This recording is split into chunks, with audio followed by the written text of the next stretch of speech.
Alright, so positive day, Gilivers. This is Dr. Gigi, di Sunga, Providing Change Project. Magandang gabi sa lahat ng mga Gilivers natin. And sa first time po tayo mapanood sa YouTube channel, thank you very much. Please subscribe, click mo na po yan, Doc, Gigi Sunga. And sa lahat ng gustong magpa-code sa atin, and if you need speaker for seminar for students, teachers, parents, and companies team building, message ka lang,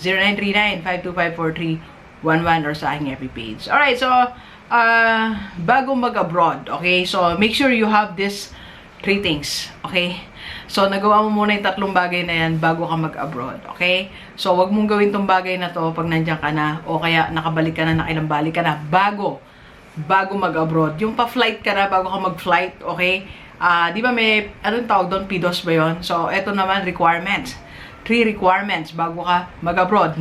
Okay? Number 1, sa lahat ng mga OFW nating kababayan, kung ikaw ipaalis na o nakabalik o paalis na uli, okay, bago ka umalis, just make sure you have these 3 things.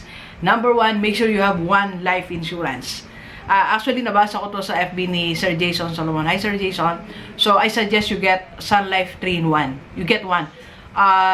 This is for your security and, you know, for your family. Kasi, di natin alam what will happen. Di naman natin sinasabi may mangyayari sa inyo or ano mangyari. But at least, yung family mo, you know, yung sa future nila, magkakaroon sila ng, sabihin natin na pera. Kasi nga, di ba, kaya ka nag-abroad for your family, okay?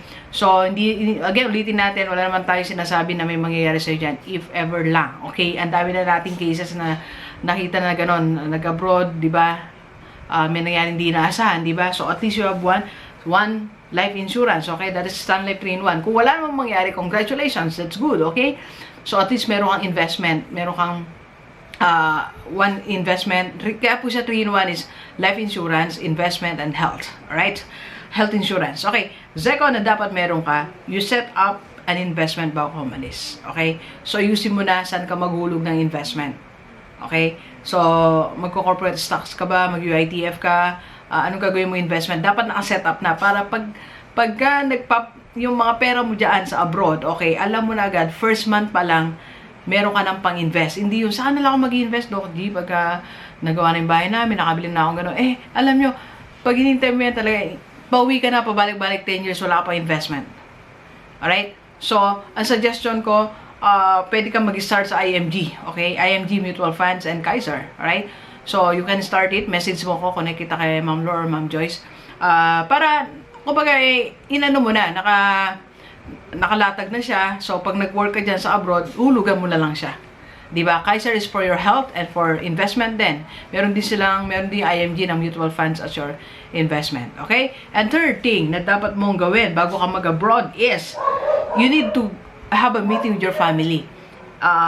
Clear the purpose. Dapat yung why mo, yung reason ba't ka nag-abroad, clear sa'yo, clear sa pamilya mo. Mag-pray kayo ng isang dinner. Mag-pray kayo, sabihin nyo, Lord, alis ako. Then, after that, mag-usap kayo ng family mo, sabihin ang dahilan, kaya ka nag-abroad, because you want to start your business, you want investment, you want them to finish their studies, or to have kung ano yung pangarap nyo gawin, kung anong gusto nyo gawin, dapat clear sa'yo at sa kanila. Clear sa'yo, unang-una, para hindi ka ma-refocus. Diba? Hindi ka ma-redirect kung anong gusto mong gawin. Para kung may mga temptations sa abroad, iwasan mo kasi lagi mong isipin, meron akong purpose, ba't ako nag-abroad? Okay? Pag nagiging magastos ka na sa abroad, isipin mo, may purpose ako, ba't ako nag-abroad?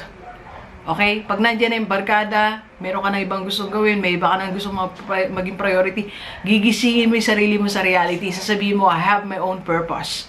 Kung pwede nga, isulat mo yun di ba?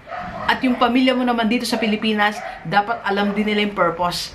Para hindi rin sila nawawala sa expenses na sosobrahan, di ba? At sila din tulungan kanila na magkaroon ng source of income dito. Para madali nyo mabuo ang pangarap, madaling mangyari ang inyong goal. Okay? Pasensya na po Ano na kasi, ang ingin maaso paggabi na. Okay? So, dapat clear sa'yo at sa pamilya mo. What is your purpose? Alright? Okay, so these are the 3 things na dapat meron ka bago ka mag-abroad. Okay? So, if you want further coaching about this, message ka lang sa akin. Alright, so please share this video sa lahat ng mga kaibigan natin, lalo sa mga OFW and pamilya nila dito sa Pilipinas para sama-sama tayong mabago at mula dating buhay. Alright, so thank you very much, Gilivers. Enjoy the rest of the day, Let's go, let's go.